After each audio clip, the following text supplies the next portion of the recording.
Good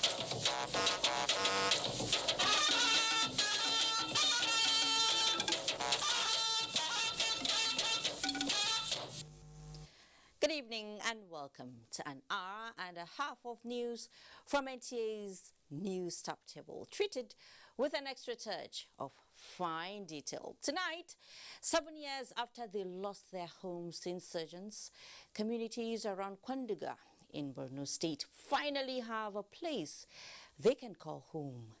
The fuel queues and efforts to return the supply chain to its normal state. We have the reaction of the NNPC Limited boss. On information technology, are there any health risks in the deployment of a 5G technology? We will separate the facts from fiction. And in sports, the MKO Abiola National Stadium earned a key date for the Super Eagles of Nigeria. We won't let too much of the cat out of the bag. After all, the taste of the pudding is in the eating. I am Fatima Umurbuba, and this is News Extra. You're welcome. You can follow this news broadcast live on our website, nta.ng/live, and on YouTube channel, NTA News Online. You can also visit our Twitter at NTA News Now, our Facebook page, NTA Network News, and Instagram, NTA Network, for updates. We begin with FEC. The Federal Executive Council has approved a request for the granting of Nigerian citizenship to 286 foreign nationals. The Minister of Interior, Rauf Aregbesola, announced this while briefing journalists after the council's meeting presided over by President Muhammadu Buhari. State House correspondent Adam Sambo reports on this and other resolutions adopted by the highest policy decision-making organ of the Nigerian government. Over 600 foreign nationals from all parts of the world were said to have applied to be granted citizenship of the Federal Republic of Nigeria. The significance of this is that Nigeria is, after all, one of the most sought-after places to live in, contrary to vituperative utterances against the country in some quarters. These applicants are from virtually every part of the world: Americans, North and South, Australian, Europeans, Arabs, Asians, all over.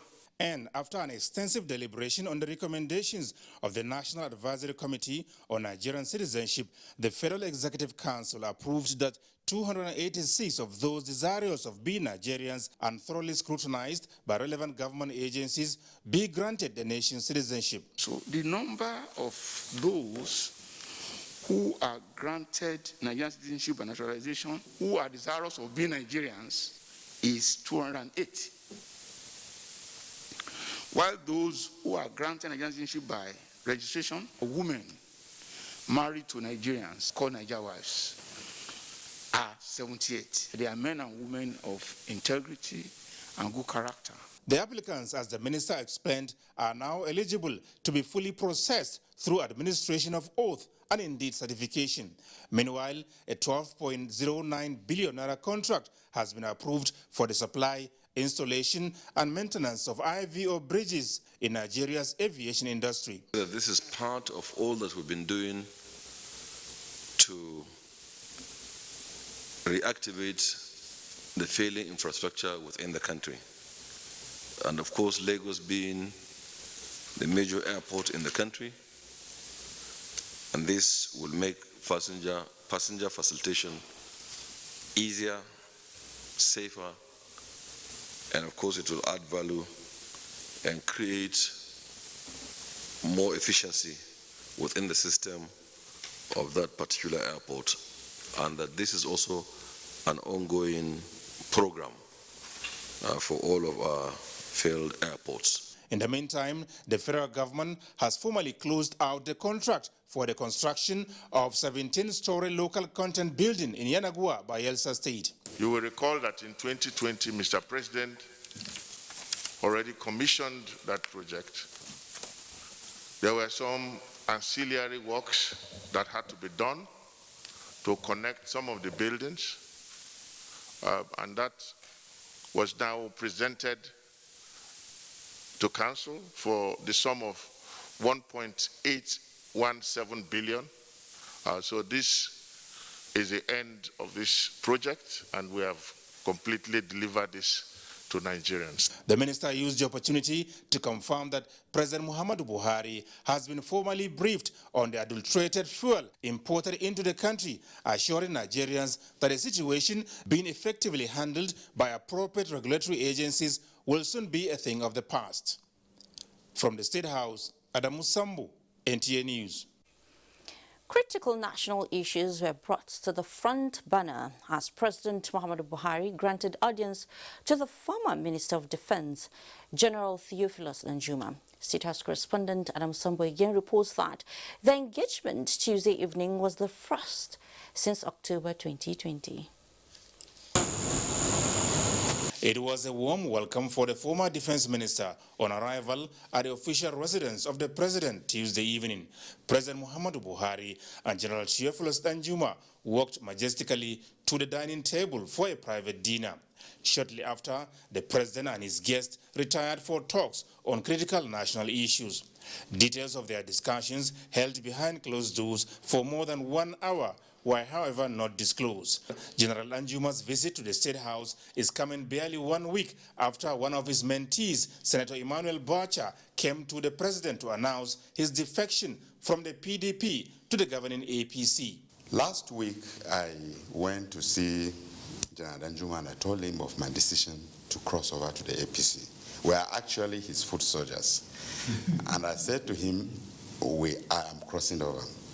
So he wished me well and asked that I should extend his pleasantries because I know the relationship that has existed between you. So for me, it is a homecoming. And I want to assure you, Mr. President, that the story of the party will change in Taraba State. General Danjuma was a great Nigerian. That's all I can say. He's a great Nigerian.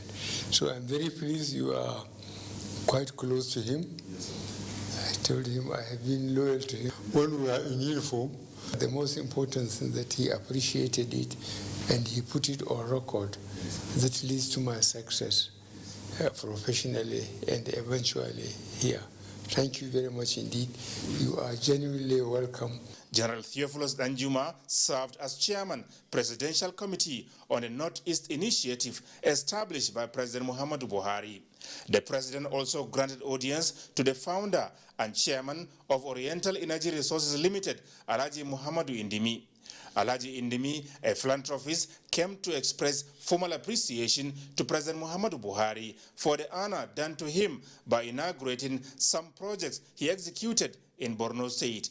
They are the 2.5 billion naira state-of-the-art Center for Distance Learning and International Conference Center donated to the University of Maiduguri, as well as an aircraft hangar at Maiduguri International Airport. From the State House, Adamu Sambu, NTA News. Now, by the judgment of political watchers, the government of the day has delivered a great deal of its campaign promises. So, how to protect the legacies of the Buhari administration was a major concern at this month's National Policy Dialogue held in Abuja. Musbaut Nawahab reports that the monthly summit is being organized by the Office of the Senior Special Assistant to the President on Policy Development and Analysis. The current administration is winding down on its tenure and its performance already under scrutiny.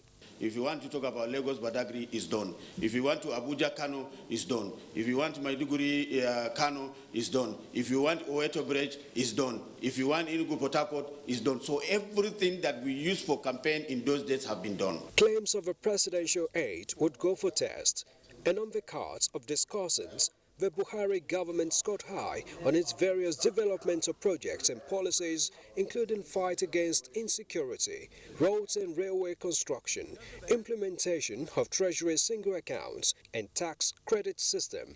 I want to say that the people of the South, and Southeast, and even North Central are grateful to him for the application of this window in making available the sum of 185 billion naira for the Calabar, Odukbani, Itu, Ikorekbene to Aba Federal highway dualization, which has been awarded. So I would still not allow the president to believe that he has succeeded by comparing himself with failures. He must compare himself with successes. The best way to keep your legacy is to look at people who are succeeding. But then, in the midst of the concerns for legacy sustenance, they advised the president to ensure a credible election to produce a credible candidate that will sustain the trajectory of development. President Buhari should withdraw his last statement that he doesn't care whosoever succeeding. You have to be concerned about who your successor is. A true leader is somebody who is always trying to mentor followership, to mentor other people. We want to see thousands of President Muhammadu Buhari that is being acclaimed as one of the best materials in the world. Buhari administration has demonstrated that government is a continuum by carrying on and completing many ongoing projects it met. That too is what participants here are expecting from succeeding governments. In Abuja, Musbao and Wahab, NTA News. Let's head to Lagos now, where the long queues that characterized most fuel stations around Lagos metropolis in the last few days is gradually easing off. Abolade Salami, who visited some petrol stations, reports that motorists are now buying the product with ease. Against what was experienced by motorists who had to spend hours on queues to buy petrol in the last couple of days, the situation is gradually returning to normal, as most fuel stations visited were seen dispensing the product to vehicles. Meanwhile, it was observed that most of the fuel stations along Ahmadu Bello Way and Falomo in Ikoyi had new products being discharged and immediately sold at the official pump price. I'm just hoping to get Well, you are just very close to the pump. It's just like 6 vehicles ahead of you. I don't know what will happen by the time I get there. While motorists are gradually breathing a sigh of relief of the man-hours lost to the long queues, they also appealed to relevant authorities to, as a matter of urgency, address the issues at hand. For the queue to move and I buy food and I leave, I didn't plan to come and spend 40 minutes at the filling station. But I'm happy I'm at least closer to the pump or whatever. They said while the panic buying situation came as a surprise, the quick response of the federal government to address the causes came as huge relief. In Lagos, Abolade Salami, NTA News. As part of the ongoing voluntary resettlement of communities declared safe by the military, Borno State government has resettled Malari and neighboring settlements in Kwanduga local government after 7 years of displacement. Governor Babagana Omar Zulum officially flagged off resettlement of the community, where 58.5 million naira was disbursed to the returnees. Mohamed Goni reports. Malari village, including neighboring settlements that include Malumsuti, Kojiri and Blamari, is the second community resettled in Kwanduga local government by the present administration in the ongoing resettlement of communities declared safe for habitation by the security forces. Each head of the returning households in Malari was given food and non-food items that include rice, maize, cooking oil and brocade, as well as 20,000 naira, while each woman was given mattress, blanket, fabric and 10,000 naira. 500 households whose houses have not been rebuilt were given 100,000 naira each in addition to food and non-food items. Some of the returnees who spoke to NTA News expressed joy over the resettlement and pledged to live and develop their community. Very soon, we shall rehabilitate the primary school. We shall complete the renovation of the primary health care center. We shall construct the shopping complex on all other critical infrastructures that are meant to enhance the livelihood of the community. The governor also appreciated the Northeast Development Commission for the provision of food and non-food items, while the state government offered the cash support. Commissioner for Reconstruction, Rehabilitation and Resettlement, Engineer Mustapha Gubio, said 803 houses were rebuilt, while 253 male and 379 female returnees have been resettled in Malari community. In Maiduguri, Mohamed Goni, NTA News. And soccer has come the way of 150 indigent of Barako community of Dawakin Tofa local government area of Kano State. Yohana Hassan Baro reports that the support is courtesy of National Commission for Refugees, Migrant and Internally Displaced Persons. One needs not to be told that this settlement suffered from degradation. It is a community in Dawakin Tofa local government area of Kano State that was affected by flood. Garba Muhammad is one of those whose houses were affected during the last year's rainy season. Following a need assessment report by the National Commission for Refugees, Migrant and Internally Displaced Persons, Garba and his partners now receive some relief materials from the Commission to cushion the effects of the disaster. The fence of my house was washed away. This is the second time. We thank the Commission for supporting us. So said the elected Khadija Ermodi. Items doled out include pasta, millet, rice, cowpea, palm oil, among others. We interact with the stakeholders. The local government has contributed in selections of the persons of concern, and also we came with our ICT people to capture the data of those persons. The beneficiaries, who are full of praises to the Speaker, House of Representatives Femi Bajabiamila, and the Refugees Commission, called on authorities concerned to come to their aid and reclaim a big ditch in the heart of their settlement. In Kano, Yohana Hassan, NTA. And reports just reaching us indicates that the disruption in fuel supply through efforts to rid the country of imported methanol-contaminated petrol will soon fizzle out. Chief Executive Officer of the Nigerian Midstream and Downstream Petroleum Regulatory Authority, Farouk Ahmed, who led the stakeholders on inspection to some depots, says loading has been intensified. Lydia Samson reports. Most of the depots visited, it is the same story of not just product availability, but of certified products without methanol. These have strengthened resolve to learn from mistakes and chart a way forward.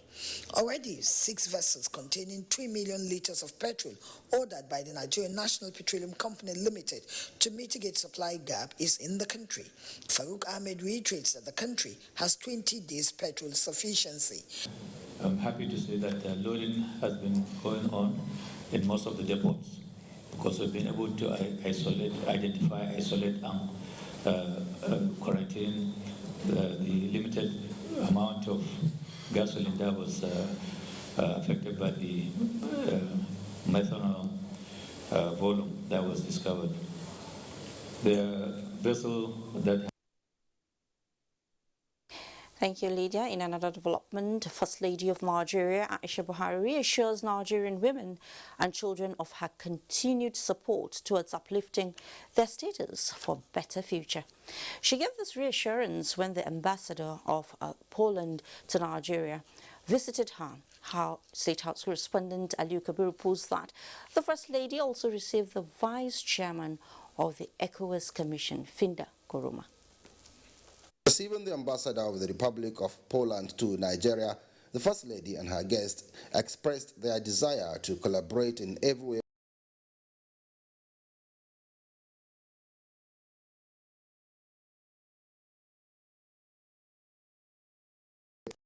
areas of mutual interest include women empowerment with the aim of enhancing their skills through various programs and to boost their capacity and confidence in order to contribute to their quota for accelerated national development.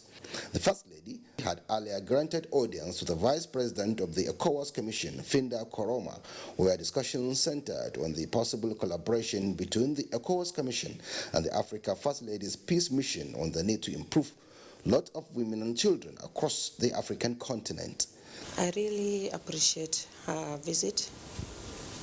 Fenda Koroma, the Vice President of ECOWAS, and we would like to seek for ECOWAS support of Africa First Ladies Peace Mission to play a role in peace building and women's participation in politics in Africa. I came here to congratulate my sister warmly, Her Excellency Aisha Buhari, on her recent confirmation, actually, as President of the African First Ladies Peace Mission. As you know, ECOWAS predicates itself on peace building, on peace and security, and we believe that First Ladies really are champions for change, and they have a vital role to play in peace building. I'm here this evening to meet with her First Lady, Aisha Buhari, to talk about concerns of women in Nigeria and in Poland, and ways of solving those problems and concerns, looking for new avenues of cooperation between the women of Poland and the women of Nigeria. And I believe that both countries could enhance the role of women in all aspects of life. They promised to continue to be working together for mutual benefit. From the State House, Aliu Kabir, NTA News. And we are right at the point where we take our first breather. When News Extra returns, some cheering news for air travelers, just as the 5G network holds sway. Be part of our next segment for the myths, the facts, perception, and the benefits this day. Good news ahead for Nigerian retirees as Senate moves to amend the Pensions Reform Act 2014 to make pensioners the real beneficiaries of their savings in retirement. National Assembly correspondent Dayo Gunshala reports. The Pensions Reform Act 2014 Amendment Bill was among 6 bills that passed second reading at plenary. Senator Ali Wamako, in his lead debate, expressed optimism that when the bill finally becomes act, retirees will be the real beneficiaries of their pension savings. It seeks to provide for succor to retirees in the delay and other difficulties they stumble upon in withdrawing their savings from a retiring savings account.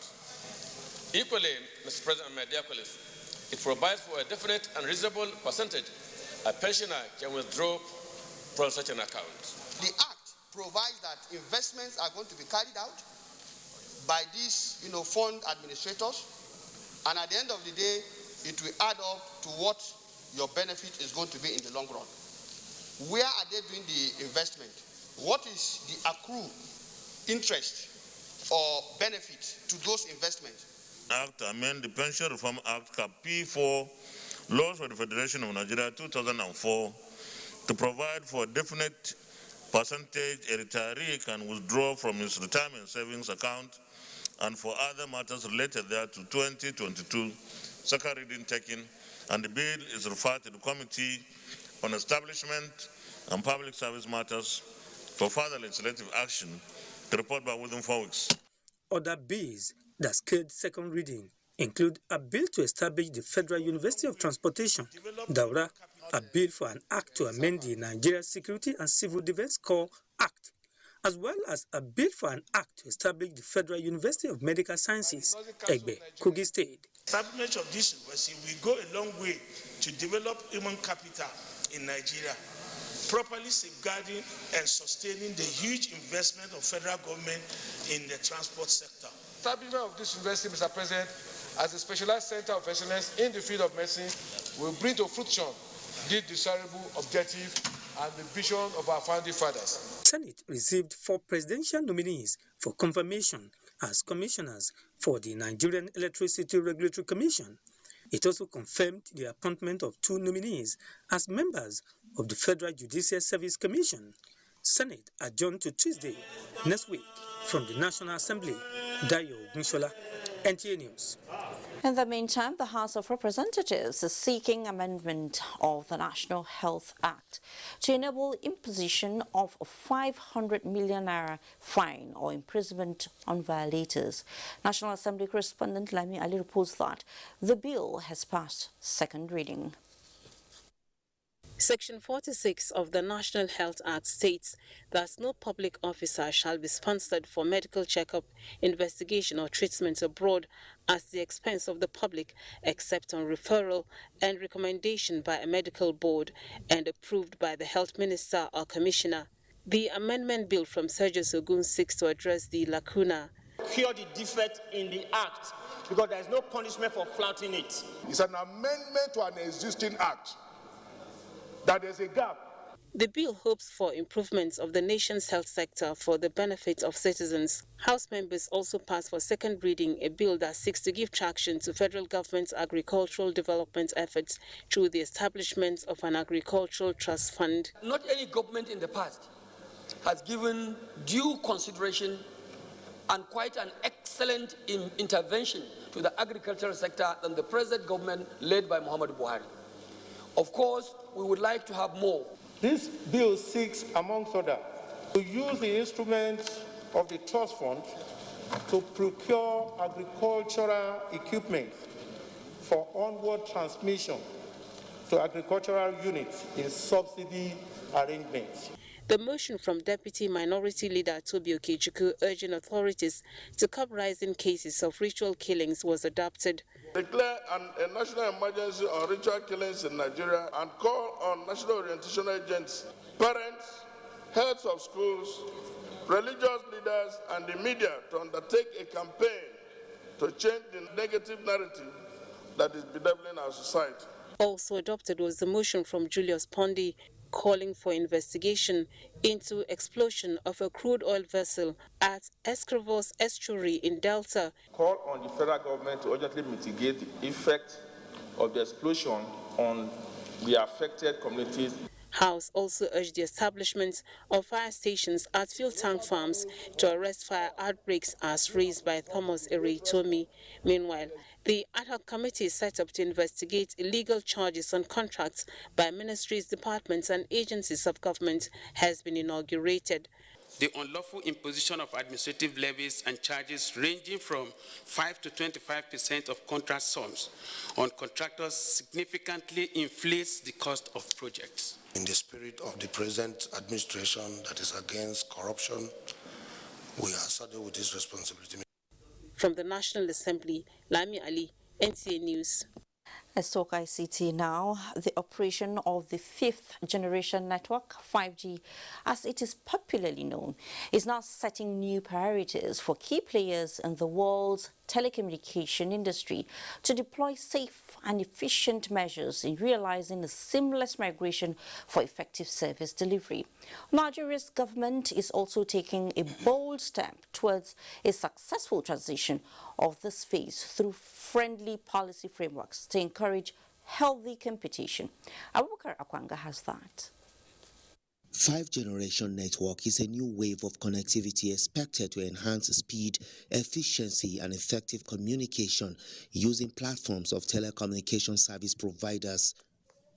In Nigeria, the new policy framework recently launched by the federal government is expected to drive a new process that will utilize all the windows of digital potential inherent in the country. Our economy will grow in a different manner, because it's also going to help even our agriculture.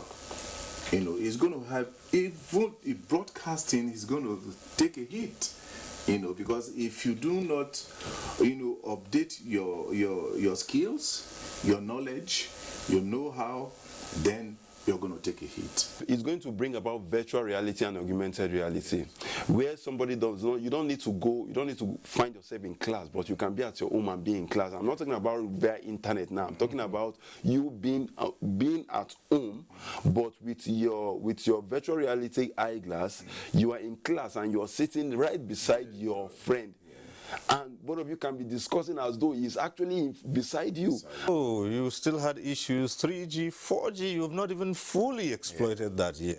Maximum protection of the nation's cyberspace and network ecosystem is also a critical solution the 5G stands to provide, with emphasis on artificial intelligence and robotics for greater security assurance of the country. If we don't deploy 5G now, we'll be left behind. The world is growing. Globally, everybody must tag along, and including us, we must tag along. If we don't tag along, we'll be left behind. For anyone to tell you that there is no exposure at all, it's not completely correct. There is exposure, even from television transmissions. There are exposures, but those exposures are not harmful to human health. As Nigerian joins frontline countries in operating the 5G network, doubts surrounding the introduction of the 5G has been settled by those who know. In Abuja, Abubakar Akwanga, NTA News. So talking ICT, the National Policy of Fifth Generation Network was approved by the Federal Executive Council in 2021. This was after a series of trials and multi-stakeholder engagement that eliminated perceived health risk. How has the project fared? Are Nigerians fully aware of its benefits? Annie Daniel will tell us. 5G, they said it will be more faster than 4G, and I think 100 times faster. Where we are going in, technology is going now. After very soon now, we are going to have like microwaves that we using, we can operate on this thing, on our device. It's like an edge to create more technology aspects, like in terms of health sectors, in terms of security, in terms of other aspects that can actually solve so many issues that we have. It just serves as a way to improve the results. A cross-section of Lagosians there relaying their knowledge about the 5G network. They also have fears. Even the reporting they are doing, they could probably just send the drone and they can be speaking through speakers, and there will be no need for a reporter anymore. Because you're going to collect more jobs from people. The Minister of Communications and Digital Economy, Professor Issa Ali Mantami, had informed Nigerians that the deployment of 5G network will play a vital role in improving the security situation in the country. This, he says, will be achieved by harnessing the potential of digital technology, such as artificial intelligence, robotics, among others, aimed at exploring real-time information for maximum efficiency. Stanley Chibihim is a scientist who has been sensitizing Nigerians on 5G network. 5G does not denature the human deoxyribonucleic acid. It doesn't have any side effects because it falls under non-ionizing radiation. Chibihim says 5G network wouldn't have come at a better time than this, applauding the federal government for approving the policy. However, people should not go and be sleeping under the 5G telecommunication masts, knowing very well that almost everything in life poses danger to man if it is not used accordingly. My respondents all agree that the 5G network will enhance transparency and economic development, but insist that more awareness should be created to allay the fears of Nigerians. In Lagos, Annie Daniels, NTA News. Away from 5G network reports now, governments of Kaduna, Bayelsa, Edo, Abia and Katsina states have appealed for support from the Presidential Enabling Business Environment Council to improve the ease of doing business across the states. Benny Adams reports that the appeal was made by Ease of Doing Business reform champions and heads of investment promotion agencies across the Federation at a workshop in Abuja. Figures showing performances in the Ease of Doing Business Baseline Survey Report in 2021 show Gombe, Sokoto, and Jigawa as top 3 states. Infrastructure, security, transparency, access to information, regulatory environment, skill and labor, in addition to economic opportunities, are the key indicators used. While the 2022 refresh survey is being expected in the second quarter of the year, the concern of states at this meeting is beyond competition to establish the best investment environment.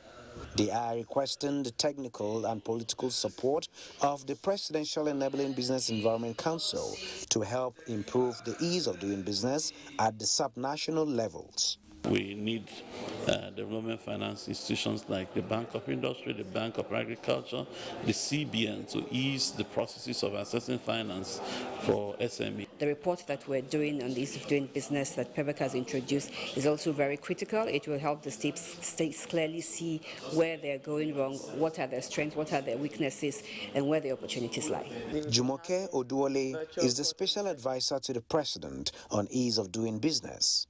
She establishes with ease the factors which shape a subnational business ecosystem. These are areas that we've worked on for the last 5 years. We also need state governments to lend their voice into these same reform issues because it remains, private sector don't really care whether it's federal, state, or local government. They just want the environment enabled. We have our omnibus bill coming up soon, and we're urging states to do the same, to look at their business environment and whatever legislations need amending and make those laws with their state houses of assembly. Multiple taxation, high cost of doing business, and poor service delivery, among other factors, were identified as common challenges across the states that need urgent attention. In Abuja, Benny Adams, NTA News. A feedback portal, e-kiosk, has been added to complement existing complaints desks at the Abuja airport for passengers to share their experiences. The application, reportgov.ng, introduced by the Presidential Enabling Business Environment Council in partnership with the Federal Airports Authority of Nigeria, targets quick resolution of crisis. Aviation correspondent Emmanuel Ayemiro has the report. Authorities should also make sure that they inform people on time. For instance, I have to come to the airport before I'm aware that flight is cancelled. Apart from what some people considered unprofessional conduct by some stakeholders around the nation's airports, issues of flight delays, rescheduled or even total cancellations without effective communications have been around for some time now, to the extent that so many air passengers have lost hope of complaining to relevant agencies without redress. Such unprofessional conducts are what the e-platform is ready to address. Most of the time, the problem is sometimes 100 passengers have issues, only 2 register their complaint. And we need much more of that. It will help us to clean our system. It is helping FAN to improve. It will help the airlines to improve. It will help NTA to improve. So rather than tweeting is also good, but please put in a formal complaint so that it can be tracked. And then we can also gather big data. We can know the pain points. So if there's a particular airport or there's a particular agency that is coming up as a heat mapping, like a hotspot for bottlenecks, then we can target it and ask exactly why there's a problem in that airport and with that agency. The e-platform is available in Lagos and Abuja airports. Emmanuel Ayemiro, NTA News. More Nigerian youths are being exposed to latest skills in hairstyles as means of gainful employment and self-reliance. This is being championed by Lush Hair Academy through intensive training on hair braiding and styling. Tessie Coker witnessed the event in Asaba, the Delta State capital, and now reports. Here they are, young men and women, with so much energy and excitement to learn the trending styles of hair making in order to woo their customers. It is a day 2 and participants are already acquainted with the process. Okana Goodness and other participants can't wait to showcase the new hairstyles learned from Lush training to their clients. We are doing jungle braiding, butterfly braiding, and all of that. Through the program, I'm learning things that are going to be interesting, that will also make me more hardworking. Now I know how to stretch and attach that is entangled. At least I've started plaiting to some extent. I've learned so many things that I've not learned before, in new skills and new acquisition skills and other more. The participants were grouped into various stages to grasp the lecture, as the new hairstyles of Shambhala, butterfly, braids, jungle braids, and bridal hair will translate to money spinners for them, all things being equal. Today is like they now have a better understanding of the projection, where they are going to, how do they, learn how to braid and all of that. So today for them is no longer looking new. So it's looking like, I think I'm becoming a pro gradually.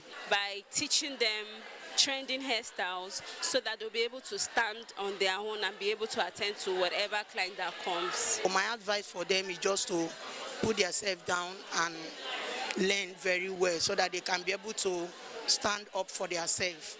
If the interest shown at the Lush training by the youth is anything to go by, then thousands of the unemployed will be taken off the streets as the days go by. In Asaba, Tessie Coker, NTA News. Nice.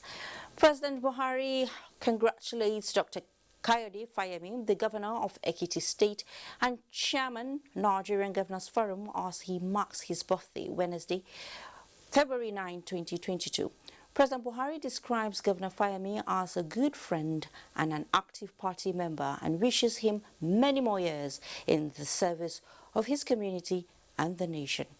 President Buhari also sends a birthday message to a foremost political mobilizer and a former deputy national woman leader, Kemi Nelson.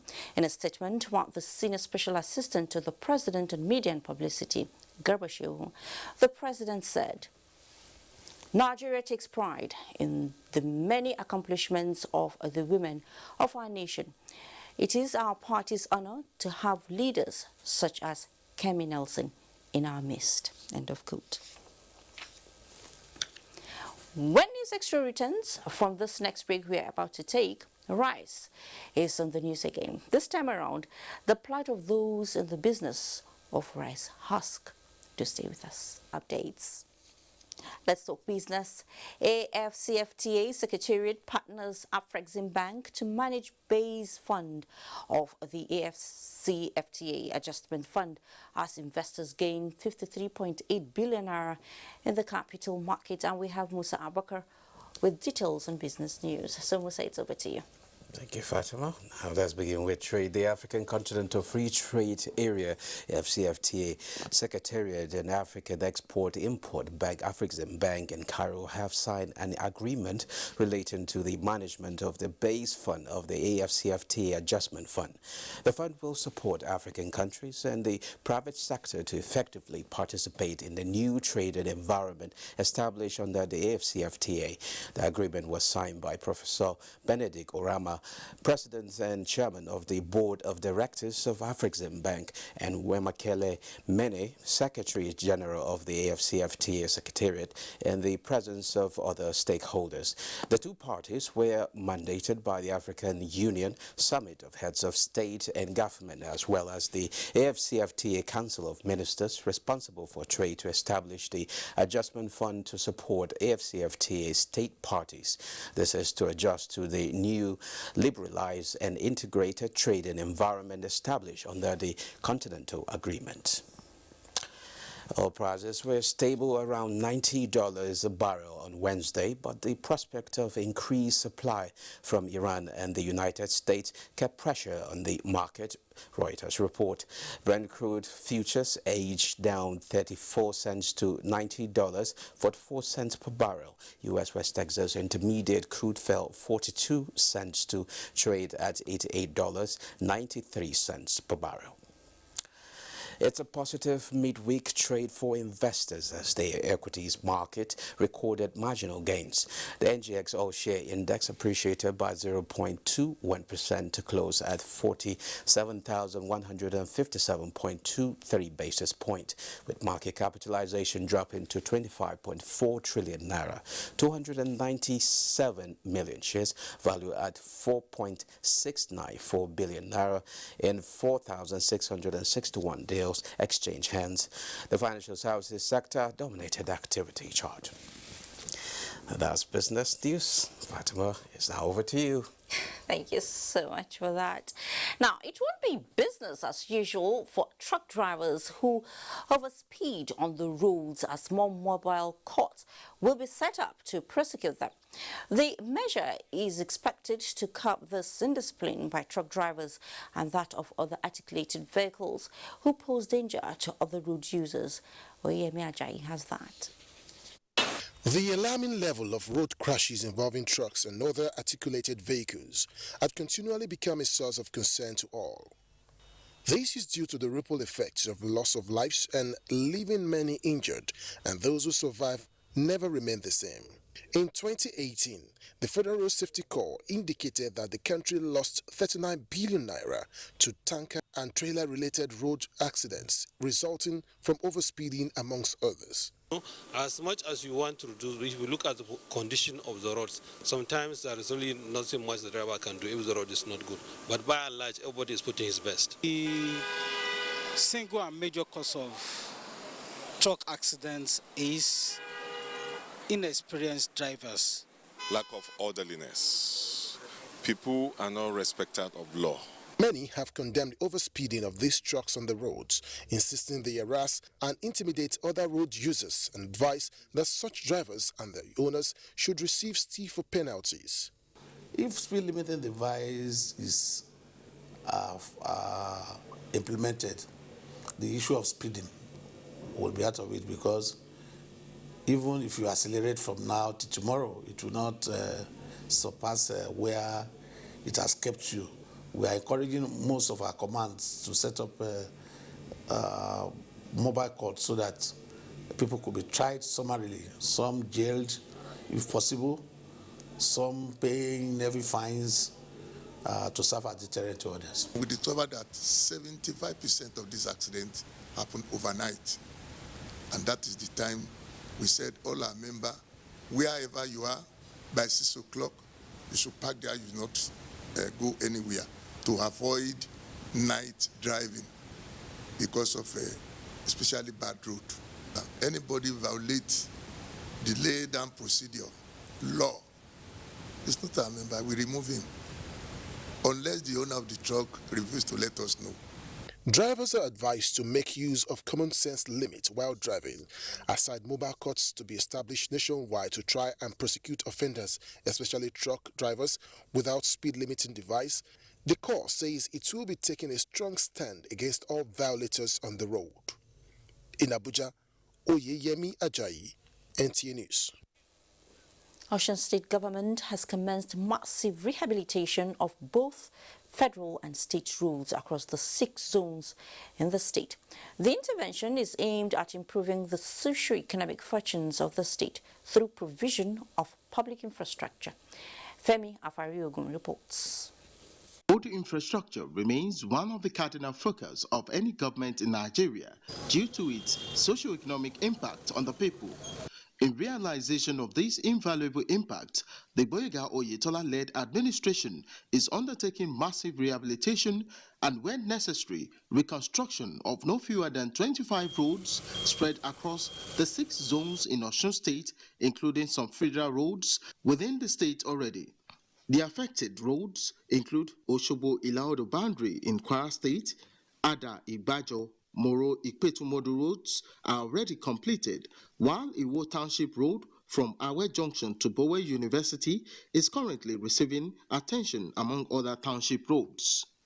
Ever since this place has been opening up, there's nothing like blockage again as it was before. We appreciate our noble governor for having said the promise and fulfill it. Another milestone in infrastructure by Gboyega Oyetola-led administration in Osun State is this flyover in Olaya in the heart of Osogbo, the Osun State capital. The project started in the year 2021 and now is at 90% completion. When completed, the flyover is expected to reduce road accidents and incessant traffic bottleneck around the interchange. But we're doing this in their interest. We want to ensure they have very smooth rides when they're coming around. We want to ensure that people that come from far and near are able to enjoy, good network of roads. And we thank God, we're going to do more of things like this. This construction is very superb. In fact, I like it, very fascinating. We can compare it with some of the projects internationally. All ongoing rehabilitation will be completed before the onset of rain this year. In Osogbo, Femi Afariogun, NTA News. The World Bank, through the Ministry of Finance, Budget and National Planning, has been facilitating transparency and audit processes in the 36 states of the Federation. It is a process that rewards states that achieved specified disbursement-linked indicators with grants. The State's Fiscal Transparency Accountability and Sustainability Program for Results is now taking stock of what states are doing with the resources granted to them. And Leah Katimbabatunde is our guide. Last 6 years, Nigeria has entered a recession and exceeded twice. Development partners like the World Bank have supported the federal government in meeting the demands of subnationals. First, through budget support facility, and second, the road to recovery occasioned by the coronavirus pandemic and its impacts. The state's Fiscal Transparency, Accountability and Sustainability Sectors Program for Results has so far disbursed $120.6 million to 24 states that qualified in the first tranche and $175 million to 35 states in the second tranche. Jigawa State has opened her accounts and project books for public scrutiny. The civil servants have seen the advantage of these reforms and is targeted towards supporting them. First, when they are working, they will get their salaries on time, and when they retire, they will get their gratuity on time, and when they start earning pension, they will get it on time. In fact, from 1 to 10th of the month, they get their gratuity. So they will work hard to sustain the whole project. Government is consolidating on reforms amid reduced cash inflows that will deepen prudential spending and developmental engagements. Today, we are talking of fiscal sustainability, revenue generation, diversification of the economy, and increased IGR across the entire country. Jigawa State ranks third in consistency of achievements, and the SIFTES program is aggregating disbursements-linked indicators, DLIs, to reward transparency and accountability in the third and fourth rounds of grants. Leah Katungbaba Tunde, NTA News. To a bit on politics now, the 21 newly elected local government council chairmen in Kebbi State have been sworn in Birnin Kebbi. Governor Abubakar Atiku Bagudu, while addressing the gathering, urged the newly elected local government council leadership to eschew partisan politics and operate a unified administration for the development of the state. And we have Usman Abdullahi with that. The Kebbi State Independent Electoral Commission has issued a press statement stating that the All Progressive Congress Party has emerged victorious and won all the seats in the local government polls recently held in the state.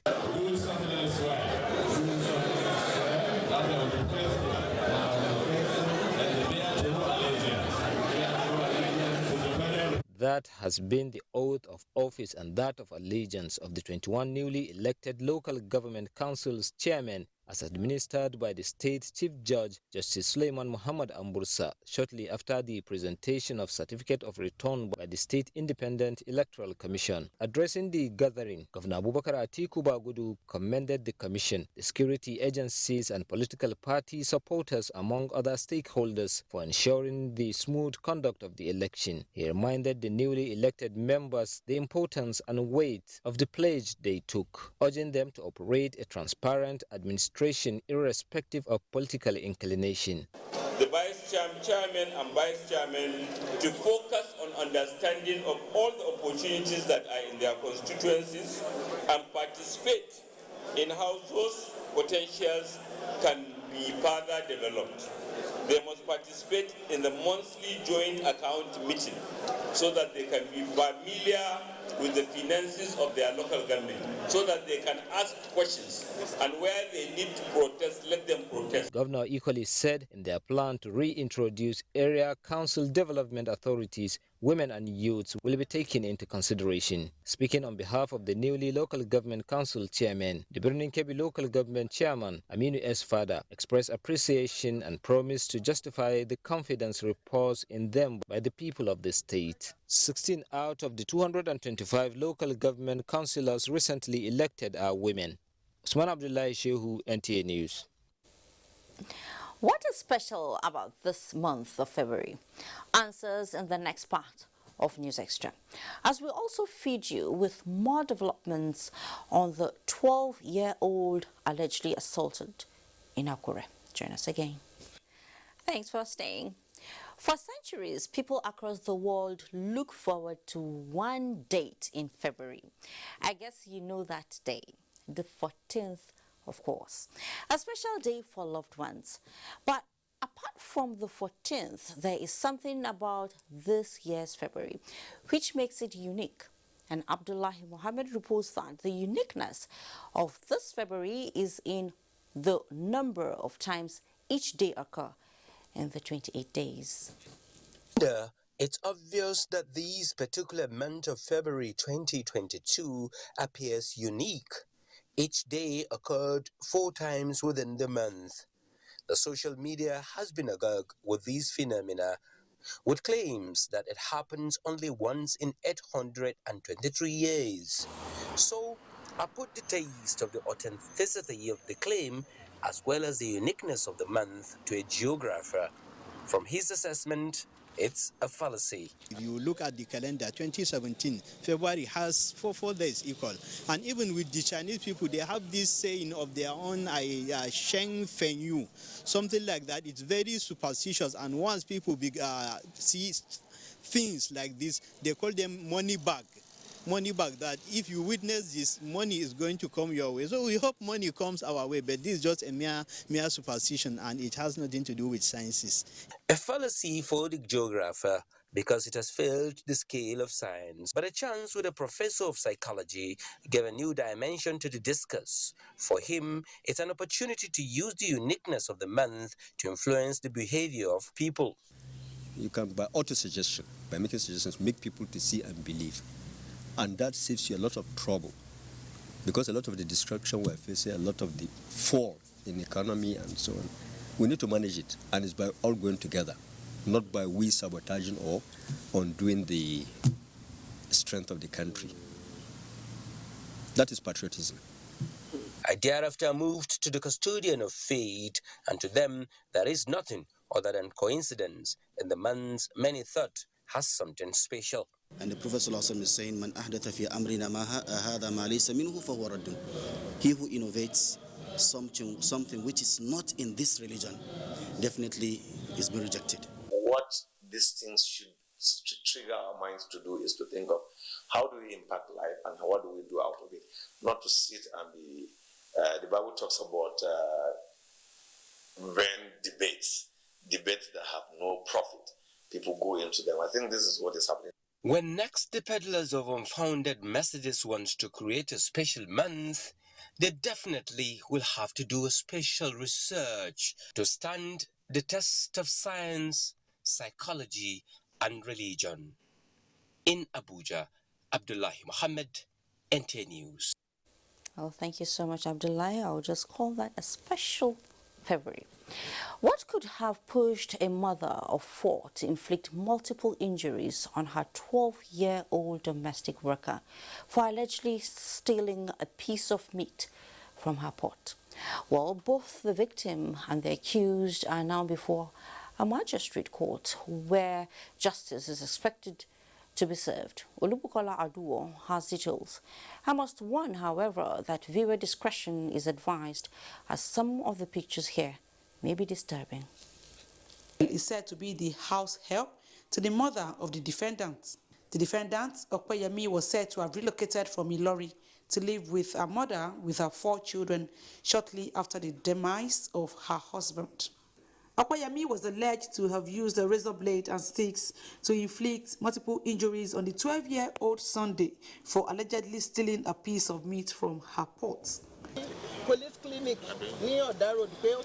When I saw him with the wounds, I took him to police hospital for treatment. A good Samaritan walked up to the station and said while she was on her way to church, she saw a boy of about 12 years in the pool of his blood.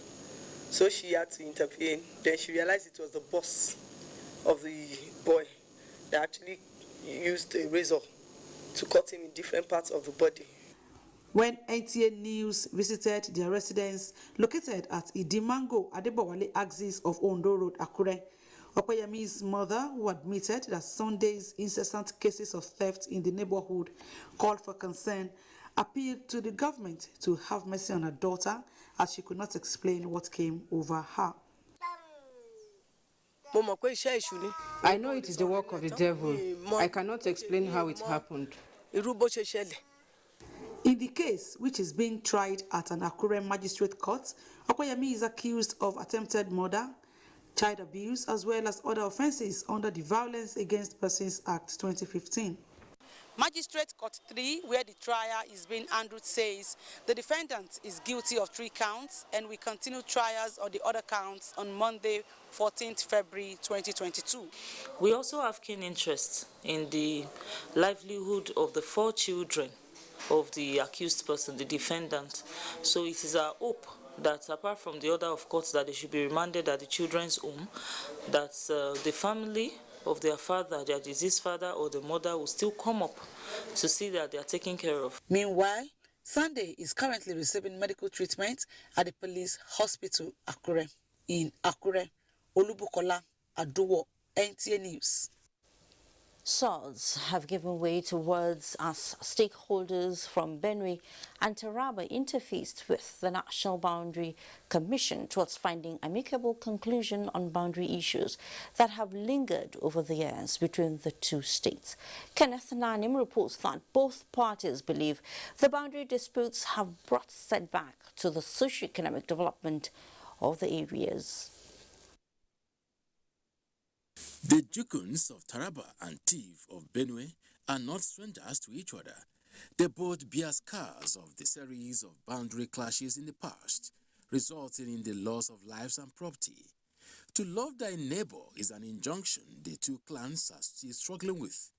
But this joint meeting attempts to create a path to that joyful conclusion by reflecting on the various agreements before now and finding a common ground going forward. I want to assure you that this time around, with the commitment of the 2 states and the federal government, whatever decisions we take, we're going to pursue it vigorously to logical conclusion. Although the Deputy Governor of Benue State is emphasizing the need to pacify all aggrieved parties, his Taraba State counterpart is more concerned about public reorientation advocacy and support from the National Boundary Commission to finish up with the boundary demarcation exercise as a leeway to solving other issues. The displaced people from Taraba are yet to return. 2, their houses, as you know, were burnt down. And since then we held by a partisan meeting or an interstate government meeting that was put in place by the Secretary to the Government of the Federation. And we agreed that those people should go back and be resettled. But we all know these border communities, mostly, they don't allow the officials of the National Boundary Commission to do the work. So it is our responsibility as government to sensitize our people. If you are a tip man, you happen to find yourself in Taraba State, you still will remain in Taraba State. Drawing up the boundary line does not mean that you will move to Benue State, and vice versa. The Tiv Jukun face-off has its storied past. Today's generation is, however, being urged to create a better story of lasting peace beyond the ink on pieces of paper. Kenneth Nanim, NTA News. Thank you, Kenneth, and we take our final break for the night. Please stay. Let's touch on sports.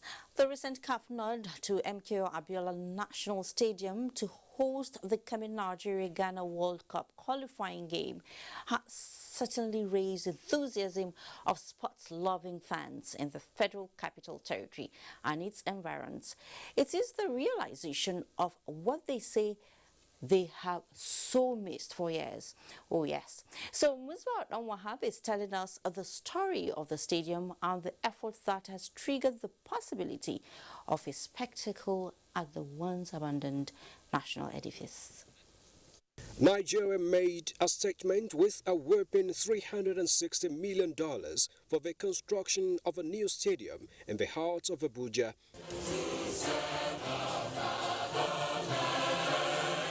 And visitors were treated to sporting spectacles as the immediate target 2003 African Games came alive. Years of confounding neglect saw the stadium become only a landmark of a giant in slumber with weeds and dust for company. The rechristening of a national edifice after the heroic pillar of sports, MKO Abiola, put some gloss on its pillars like the man behind the name, who was synonymous with success. The main bowl of the stadium was one of the 3 stadia that saw fortune in the Adopt a Pitch initiative, a PPP arrangement adopted by the Sports Ministry. And in 2 years, the business conglomerate Dangote Group delivered a refurbished main bowl, a positive goal scored. Lost glory now restored, lush green grass with 24 sprinklers, digital scoreboards installed with a 2-year maintenance contract in place. We have a pure dynasty pass pallon here. That's the grass. It's a new technology. I think this is what they use in Qatar. It looks like a mirage at a point in time, and this multi-billion facility was rotting away. But it has been brought back to life now. The maintenance should be taken seriously, and that is because if you don't maintain, it breaks down. And when it breaks down, the cost for a breakdown maintenance is far high. Like a timely icing on the cake, the renovation attracted another good news. African Football Governing Body gave it a go-ahead for the hosting of a reverse fixture of World Cup qualifier between Nigeria and Ghana. Necessary approval gotten. Super Eagles of Nigeria now have a stadium they can call a home, MKO Abiola National Stadium. We are happy that football is back to Abuja. The national stadium is now back to life. Of course, our team always feel happy playing in Abuja because we have played many matches and emerged victorious. A lot of action were missed when it was shut down, but now I'm happy that life has come back to the stadium. We can now come and sing and drum and and dance for the Eagles. March 27th is now a crucial date, not only in picking a vital ticket for Qatar, but also for the reunion of Super Eagles of Nigeria and the Abuja fans. In Abuja, Musbal and Wahab, NTA News. And we head to Bauchi. We're working with traditional and religious leaders in sensitization campaigns have been identified as a sure way of achieving greater coverage in administering the COVID-19 vaccine. This submission was made by Omotayo Bolu, the Center Director for Immunization of the United Nations Center for Disease Control and Prevention during an advocacy visit on Governor Bala Mohammed in Bauchi. Mahmoud Mohammed reports. Omotayo Bolu and her team are here to partner with Bauchi State Government on how best to improve the uptake of the COVID-19 vaccine and to strengthen the coverage of polio vaccination and other healthcare challenges. We are here to work with Bauchi State Government to get more teams out to the field. We unfortunately cannot stay in one place. We have to move out to where the people are. In order to move out, we need resources. On the part of Bauchi State Government, Governor Bala Mohammed says the state will continue to leverage on the interventions offered by the center towards improving quality service delivery in the health sector. Bauchi is a cosmopolitan place. We have already conquered all these sentiments and what have you around immunization, because we know that you have to prevent since from happening. And of course, we'll live up to our obligation. He therefore added that his administration will ensure that people at the grassroots have access to quality healthcare services. In Bauchi, Mahmoud Muhammad, NTA News. President Muhammadu Buhari has extended sincere condolences to the Emir of Maradun, Alhaji Garba Tambari, on the death of his first wife, Hajia Rabi Garba. In a statement, the president, who also conveyed his commiserations to the Maradun Emirate Council, praised for the peaceful repose of the departed, who was a pillar of support to the Emir for more than 4 decades, making landmark contributions to his successful reign as a traditional ruler.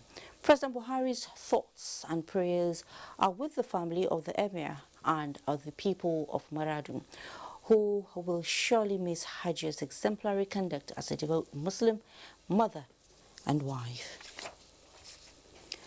The death has also occurred of Salamatu Tabita Audu, MFR, on the 30th of January 2022. She was aged 80. Salamatu Audu was an educationist, a principal of many schools at the state and federal levels during an illustrious career.